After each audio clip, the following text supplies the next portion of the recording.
गुरु प्यारी साध संगत जी, सभी को प्यार भरी राधा स्वामी जी संगत जी, आपका हमारे YouTube चैनल सतगुरु ज्ञान में स्वागत है। साध संगत जी, आज हम आपको दो साखियां सुनाने जा रहे हैं। साध संगत जी, अगर आप अपने गुरु की खुशी हासिल करना चाहते हैं तो सब काम छोड़कर आप दोनों साखियां अंत तक सुने जी। साध संगत जी, हमें दूसरी दौलतों की तरह नाम की दौलत की कमाई के लिए भी पूरी लगन से मेहनत करनी चाहिए, क्योंकि नाम का खजाना हमारे अंदर है। उसकी चाबी सतगुरु ने हमें दे दी है।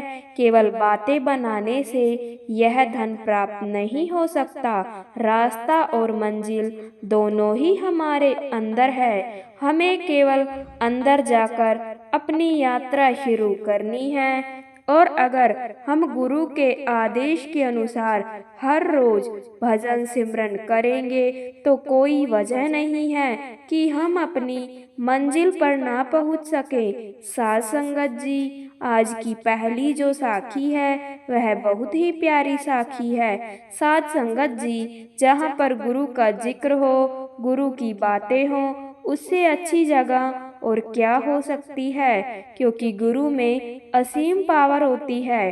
क्योंकि मालिक इंसान का रूप लेकर गुरु के जामे में आते हैं और हम जैसे पापियों पर दया करके हमें नाम की दात देता है। साध संगत जी, अगर आपने किसी सख्त जमीन पर किसी लोहे के कील को गाड़ना हो, ऐसा नहीं है कि आप उसे एक ही बार में गाड़ देंगे। आपको बार बार उसे हथौड़ी से मारना पड़ेगा, तब जाकर वह कील जमीन के अंदर जाएगा। इसी प्रकार जैसे जैसे आप सत्संग सुनते रहोगे, सेवा और भजन सिमरन करते रहोगे, आपके अंदर भी चोट लगती रहेगी। एक दिन आपको सत्संग की ऐसी चोट लगेगी, आप परमात्मा के रंग में रंग जाओगे। संगत जी, आज की साखी में हमें पता लगेगा कि कैसे अगर गुरु चाहे तो हमारे जन्मों जन्मों के कर्म काट देता है। संगत जी, एक लड़का जो कि कहीं जॉब करता था, जहां वह रहता था वहां से कई लोग डेरे सेवा करने के लिए जाया करते थे। जब वह उनको सेवा पर जाते हुए देखता तो उसके मन में भी सेवा करने की इच्छा जागती, पर जॉब छोड़कर वह नहीं जा सकता था। फिर उसकी बहुत कोशिश के बाद उसे जॉब से 3-4 दिन की छुट्टी मिल गई। उसने कोई बहाना मार कर जॉब से छुट्टी ले ली। जब छुट्टी ले ली तो उसने घर वालों से कहा कि मैं सेवा करने के लिए जा रहा हूँ। उसने बस पकड़ी और डेरे पहुंच गया। जब डेरे पहुंचा तो उसने सेवादार से कहा कि मैं 3-4 दिन के लिए डेरे में सेवा करने चाहता हूँ। सेवादार ने बोला कि मैं तो तुम्हें कोई भी सेवा नहीं दे सकता, यह काम तो सेक्रेटरी साहिब का है, मैं तुम्हें उनके पास लेकर जाता हूँ। वह उस लड़के को सेक्रेटरी साहिब के पास ले गया। सेक्रेटरी साहब ने पूछा कि बताओ बेटा, क्या काम है। उस लड़के ने बोला कि मैं इस शहर से आया हूँ और मुझे 3-4 दिन की छुट्टी मिली है और मैं 3-4 दिन सेवा डेरे में लगाना चाहता हूँ। कृपा करके मुझे 3-4 दिन के लिए कोई सेवा दे दो, आपकी बड़ी कृपा होगी, मेहरबानी होगी। सेक्रेटरी साहब उसे एक गेट के पास ले गए और कहा कि इस गेट से कोई भी अंदर आना नहीं चाहिए। तुम्हारे खाने पीने का सारा सामान यहीं पर पहुंचा दिया जाएगा। उस लड़के ने कहा कि आप चिंता ना करो, इस गेट से कोई भी अंदर नहीं आ पाएगा। वह लड़का वहीं गेट पर सेवा करने लग गया। पहले दिन तो लड़के के खाने पीने का सारा सामान लड़के के पास पहुंचता रहा, पर अगले 2 दिन तक लड़के के पास कुछ नहीं पहुंचा। वह लड़का 2 दिन सिर्फ पानी पीकर ही अपना गुजारा करता रहा और सेवा करता रहा। जब 2 दिन तक उसने कुछ नहीं खाया तो उसे बहुत गुस्सा आया, क्योंकि वह 2 दिन से भूखा था। उसने एक सेवादार को कहा कि आप थोड़ी देर गेट पर ड्यूटी दे दो, मैं थोड़ी देर के लिए सेक्रेटरी साहिब से मिलकर आता हूँ।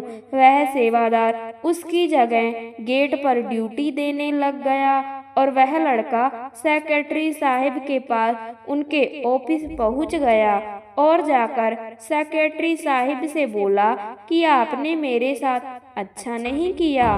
मैं 2 दिन से भूखा हूँ और आपने मेरा कोई ख्याल नहीं रखा।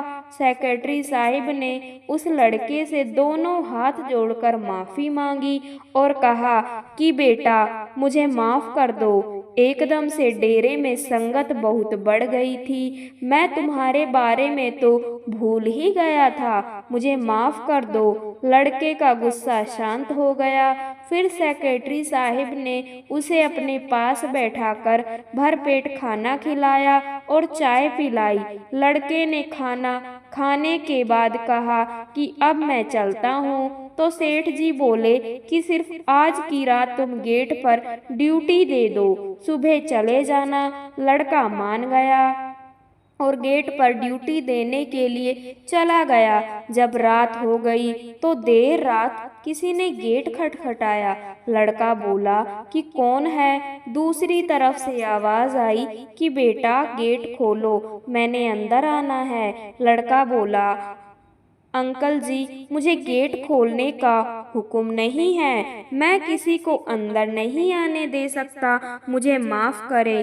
तो दूसरी तरफ से आवाज आई कि अगर अंदर नहीं आने देना तो मत आने दो, पर मैं प्यासा हूँ, मुझे एक गिलास पानी का तो पिला सकते हो। वह लड़का बोला कि जी हाँ, पानी तो मैं पिला सकता हूँ, पर आप गेट के अंदर नहीं आएंगे। उधर से आवाज आई ठीक है मैं नहीं आऊँगा, पानी तो पिला दो।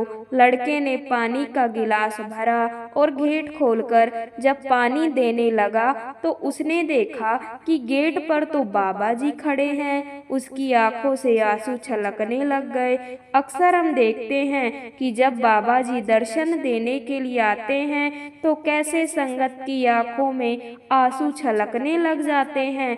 खैर बाबा जी ने पानी का गिलास लिया और कहा कि बेटा तेरा 2 दिन भूखा रहना जाया नहीं गया, तेरे 2 जन्म भिखारी के होने थे जो कि तेरे 2 दिन भूखे रहने से कट चुके हैं। मैं बस यही बात तुझको बताने के लिए आया था। यह कहकर बाबा जी वहां से चले गए। संगत जी सतगुरु कैसे हमें बुरे कर्मों से बचाता है, हमें तो पता भी नहीं चलता किस किस रूप में आकर वह हमारी सहायता करता है, पर फिर भी वह मालिक हमें कभी भी जताता नहीं है कि उसने हमारे लिए क्या क्या किया है। और हम थोड़ी सी सेवा करके और थोड़ा सा भजन करके उसे बताने लग जाते हैं। संगत जी हमें हमेशा उसके बाणे में रहना चाहिए और भजन सिमरन को पूरा वक्त देना चाहिए। साध संगत जी हमारी दूसरी साखी भी बहुत ही प्यारी साखी है, इसे भी अंत तक सुने जी। साध संगत जी दूसरी साखी राजा के एक ऐसे प्रश्न से संबंधित है जो कि उसने उस समय के महात्मा रह चुके और मुस्लिम समाज में पैदा हुए। उसने यह प्रश्न अपने गुरु से तब किया था जब वह अपने भक्तों को अनमोल वचन फरमा रहे थे और उस राजा ने उनसे नाम दीक्षा ली हुई थी। जब वह महात्मा अपने भक्तों को अनमोल वचन फरमा रहे थे कि खुदा सब कुछ कर सकता है, मालिक सब कुछ कर सकता है, सब कुछ उसके हाथ में है, सब कुछ उसकी मर्जी से होता है और वह इस सृष्टि के कण कण में समाया हुआ है।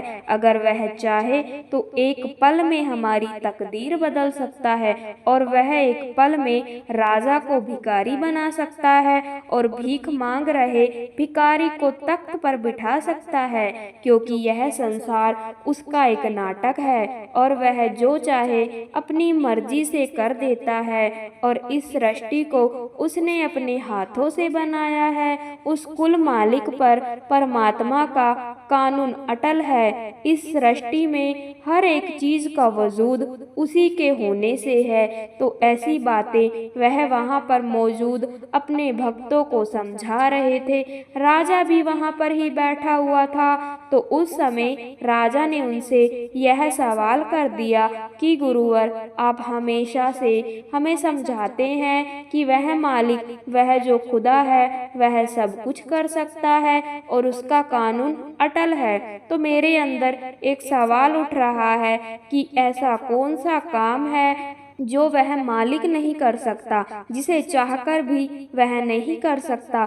ऐसा कौन सा कार्य हो सकता है? तो उस राजा का यह प्रश्न सुनकर पहले तो वह मुस्कुराए और उन्होंने उस राजा को कहा कि तुम्हारे इस प्रश्न का जवाब हम तुम्हें आज से 7 दिन के बाद देंगे।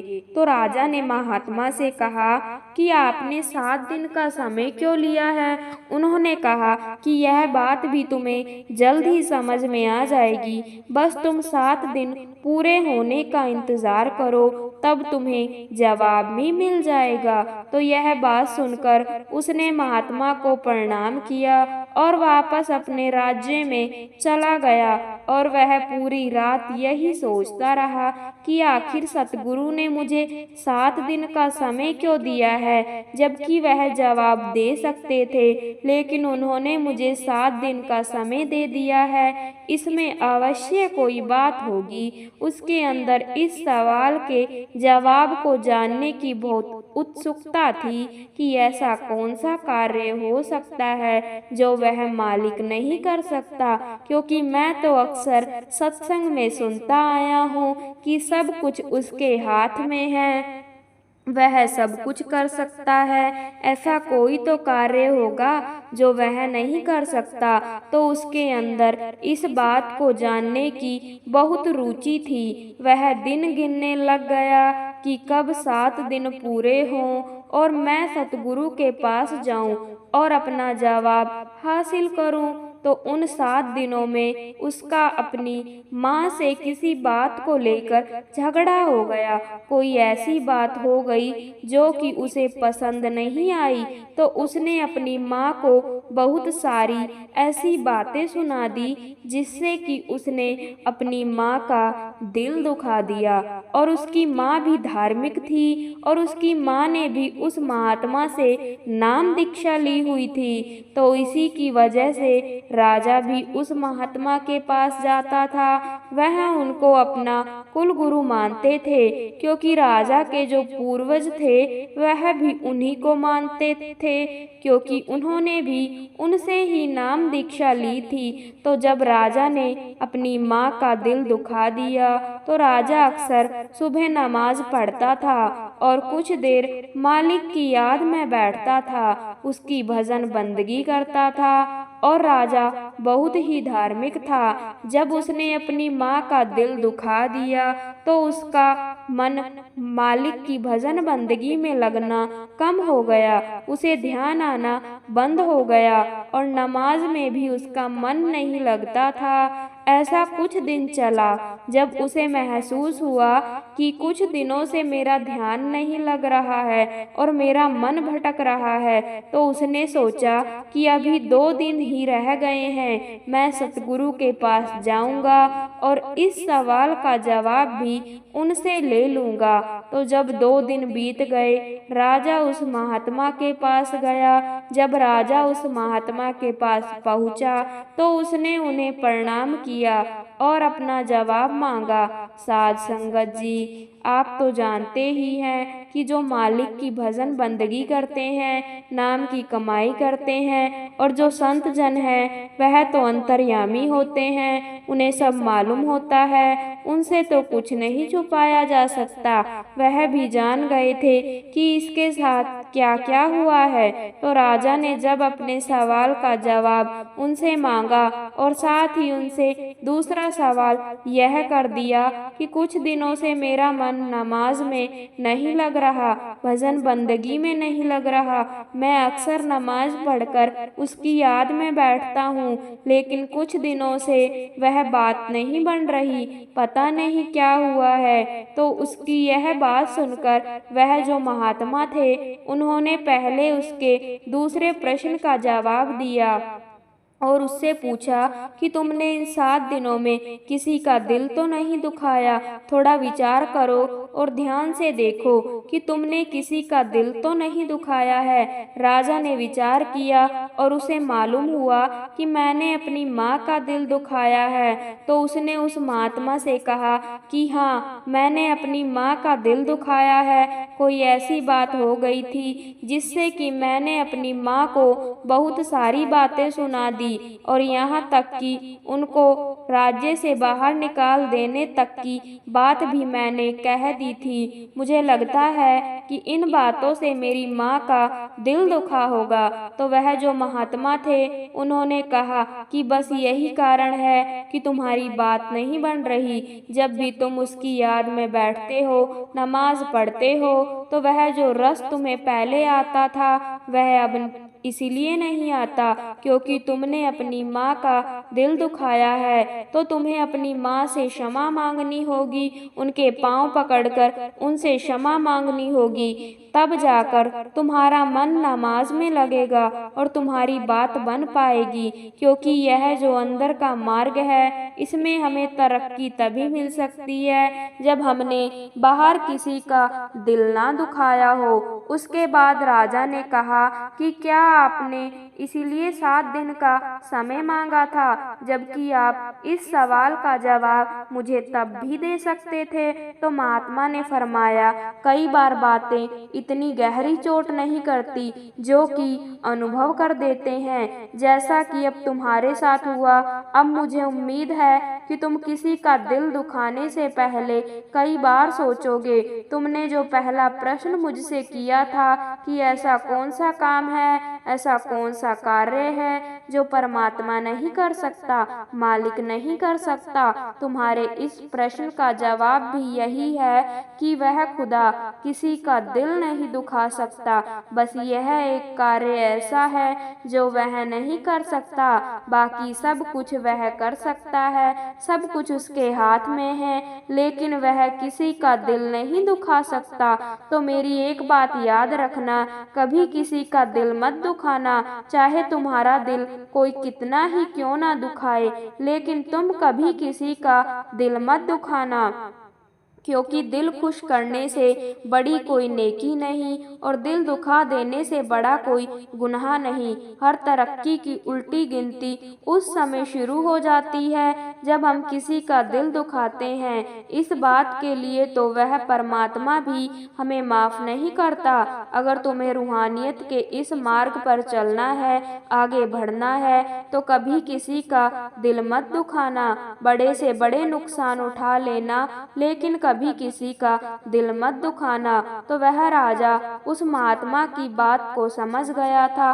तो साध संगत जी, आज की साखी से हमें भी यही प्रेरणा मिलती है कि अगर हम रूहानियत से जुड़े हुए हैं तो हमें किसी का दिल नहीं दुखाना है, चाहे आगे वाला व्यक्ति कितना ही हमारा दिल क्यों ना दुखाए, कितना ही क्रोध में क्यों ना हो, लेकिन हमें उसका दिल नहीं दुखाना, क्योंकि यह काम तो वह मालिक भी नहीं करता जिसकी यह सृष्टि है। अगर हम रूहानियत के इस मार्ग पर आगे बढ़ना चाहते हैं और उस कुल मालिक से मिलाप करना चाहते हैं, तो हर इंसान में इस परमात्मा को देखो, फिर आप किसी का बुरा नहीं करोगे, क्योंकि आपको पता होगा कि हर आदमी को परमात्मा ने ही बनाया है। क्योंकि संत महात्मा कहते हैं कि अगर तुम्हारे रास्ते में कोई कांटा बिखेरता है तो तुम्हें उसके रास्ते में कांटे नहीं बिखेरने हैं, क्योंकि अगर तुमने भी ऐसा किया तो यहाँ पर चलना मुश्किल हो जाएगा।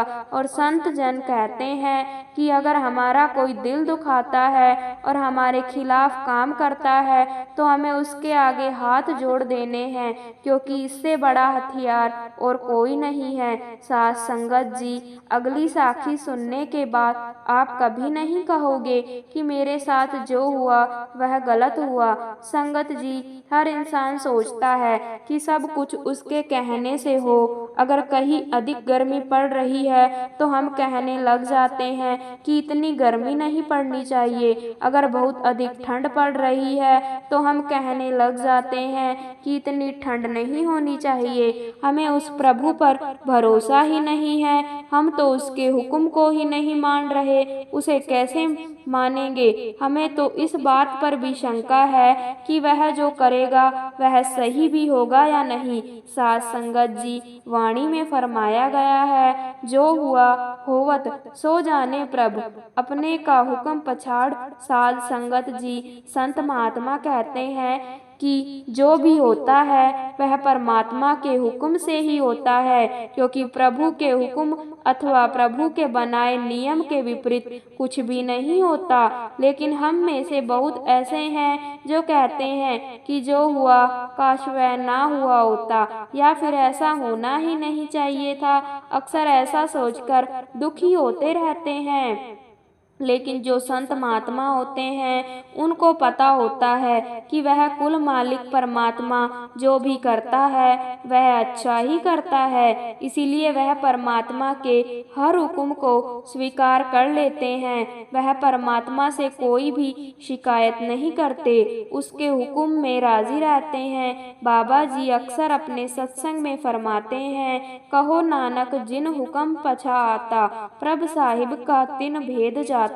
जिसका अर्थ है कि जो होना होता है वह होकर ही रहता है, और जो इस बात को समझ लेता है वह उस मालिक के हुक्म को समझ लेता है और उसकी रजा को समझ लेता है, वही उसका भेद जान सकता है। तो साध संगत जी, आज की साखी एक सत्संग करने वाले भाई जी की है, जो उन्होंने संगत से साझा की है। यह उनकी सच्ची आप बीती है, वह मैं आपको बताने जा रही हूँ। और आज की यह साखी सुनकर, जो कि उनके निजी अनुभव हैं, वह सुनकर हमें आज यह पता चलेगा कि जो हमारे साथ होता है वह होना ही होता है, उसको कोई रोक नहीं सकता, क्योंकि वह मालिक के हुक्म से होता है और उसकी मर्जी से होता है। और यहाँ पर जिस पर उस कुल मालिक की अपार कृपा होती है वही उसे जान पाता है और वह उसके इस भेद को समझ पाता है, वह उसकी रजा को समझ पाता है।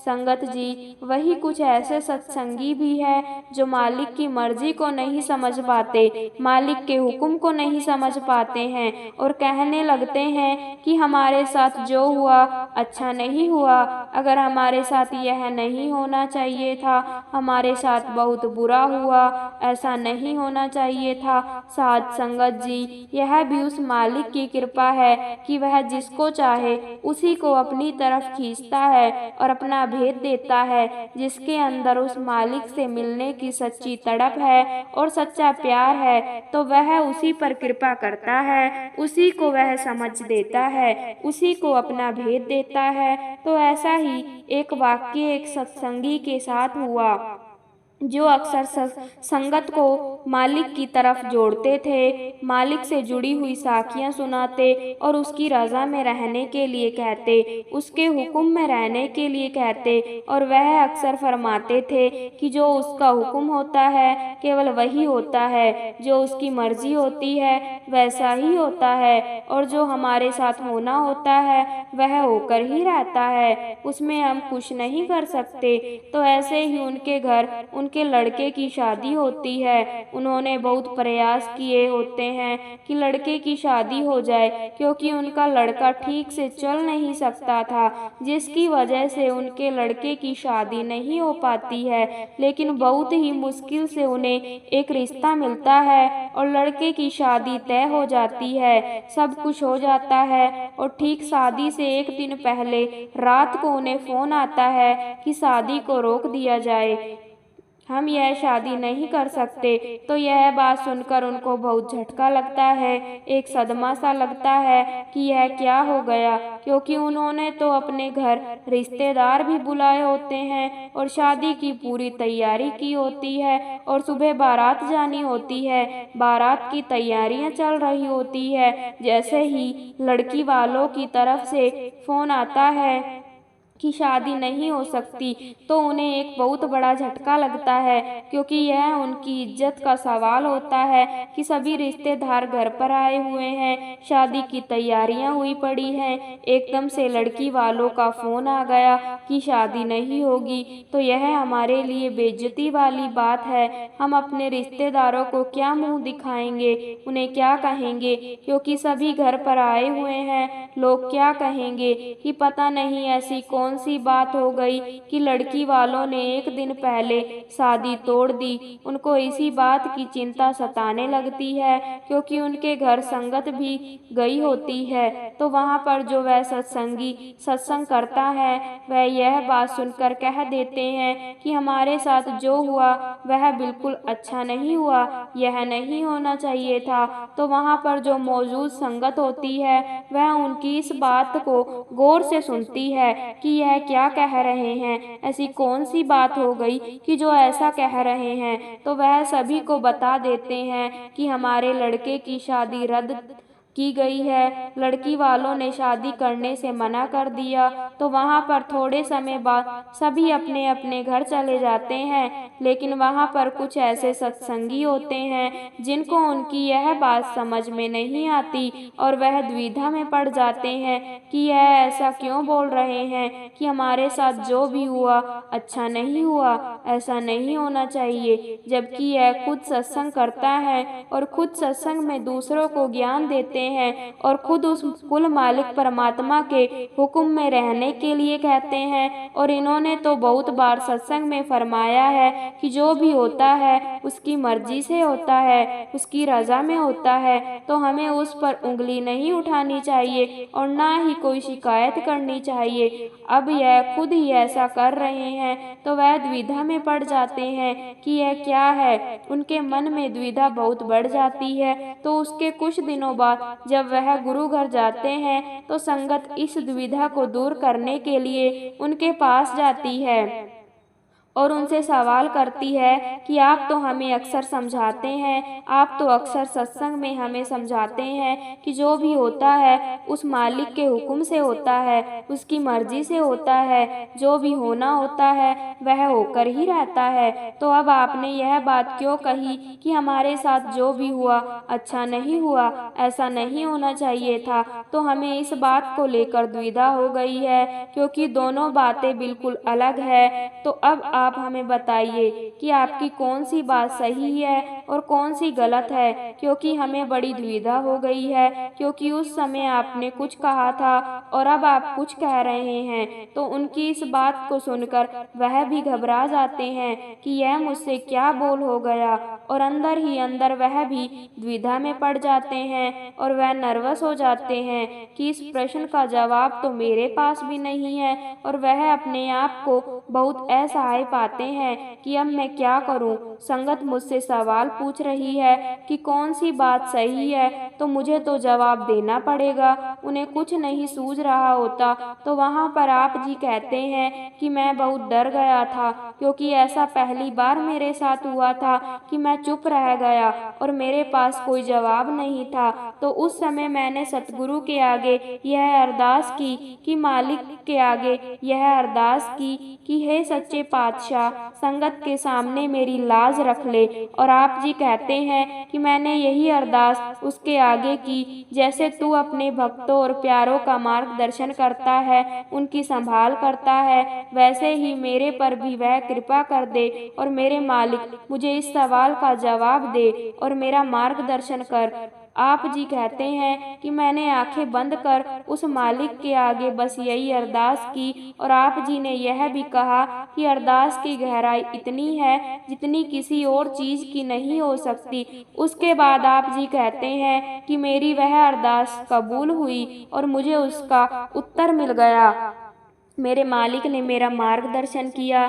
तब मैंने वहाँ पर जवाब दिया कि मैंने जो पहले कहा था वह भी ठीक है और जो दूसरी बार कहा वह भी ठीक है। तो मेरी इस बात को सुनकर संगत की द्विधा अभी भी दूर नहीं हुई थी। तो मैंने उन्हें अच्छे से समझाने की कोशिश की कि होता तो उसके हुक्म से ही है, और जो भी होता है और उसकी रजा में होता है, उसकी मर्जी से होता है। तो मेरे लड़के की शादी भी उसके हुक्म से तय हुई थी, उसकी मर्जी से तय हुई थी और उसकी ही मर्जी से टूट गई।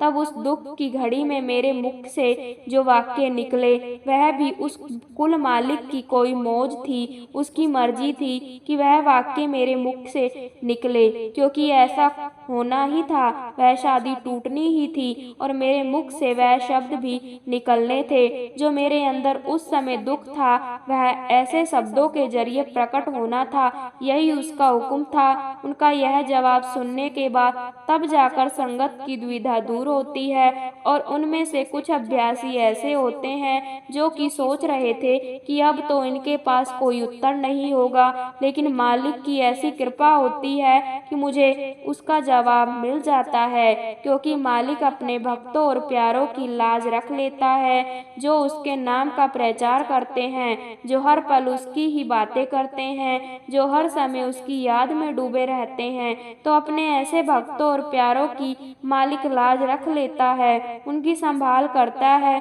तो साथ संगत जी, जैसे कि इस कहानी में जो हुआ, कैसे मालिक ने उनकी लाज संगत के सामने रखी। संगत जी, कई बार हम भी अपने आप बहुत बुद्धिमान मानते हैं, लेकिन जब कुछ ऐसी बातें हमारे सामने आ जाती है, जब हम दुविधा में पड़ जाते हैं और हमें कुछ नहीं पता चल रहा होता, तो उस समय केवल मालिक ही होता है जो हमें उस परिस्थिति से जूझने की ताकत देता है। तो इस कहानी से भी हमें यही सीख मिलती है कि हम चाहे कितने ही बुद्धिमान क्यों ना हो, कितने ही ज्ञानी क्यों ना हो, लेकिन कुछ चीजें ऐसी होती है जिसमें मालिक की हमारी मदद कर सकता है, वही हमारा मार्गदर्शन कर सकता है और हमें रास्ता दिखा सकता है। साथ संगत जी, यदि हम थोड़ा गहराई से इस पर विचार करें तो हमारे पास दो विकल्प हो सकते हैं। एक जो हुआ उसे अपनी इच्छा के अनुसार बदल दे और जैसा हम चाहते हैं वैसा कर दे, या फिर अपनी इस इच्छा, इस विचार को कि काश ऐसा ना हुआ होता, इसको ही बदल दे। साथ संगत जी, जो घटना हो चुकी है क्या उसे बदला जा सकता है? जो हुआ काश वह ना हुआ होता, ऐसा सोच सोच कर क्या हम बीती हुई घटनाओं को बदल सकते हैं? हम जानते हैं कि ऐसा होना मुमकिन नहीं है, लेकिन हम अपनी इच्छा, अपने विचारों को बदल सकते हैं। तो हकीकत में हमारे पास दो ही विकल्प बचते हैं, या तो काश ऐसा ना हुआ होता सोच सोच कर दुखी होते रहें, या अपनी इस इच्छा को बदलकर जो हुआ वही होना था मानकर दूसरों को, स्वयं को या परिस्थिति को दोष देने की जगह उसे स्वीकार कर ले और सहज भाव में जीवन की गाड़ी को आगे बढ़ाते रहे। संगत जी, बाबा जी भी अपने सत्संग में कहते हैं कि बाप को सब पता होता है कि उसके बच्चे के लिए क्या सही है और क्या गलत है, क्या उसको देना है और क्या नहीं देना है। वह कुल मालिक परमात्मा इतना सब कुछ चला रहा है, हम उस पर शंका करने लग जाते हैं और अपना दिमाग चलाने लग जाते हैं। तो साथ संगत जी, उसके हुक्म में रहकर भजन सिमरन करो, कहीं कुछ भी हो जाए, बस आप यही कहो कि मालिक जो करता है हमेशा सही ही करता है। साथ संगत जी, यह थी हमारी आज की साखियाँ। अगर आप यह साखियाँ अच्छी लगी हो तो हमारे चैनल सतगुरु ज्ञान को सब्सक्राइब जरूर कर लेना और बेल आइकन को प्रेस कर लेना, ताकि हम जो भी नई साखी की वीडियो डालें सबसे पहले आप तक पहुंच सके। राधा स्वामी जी।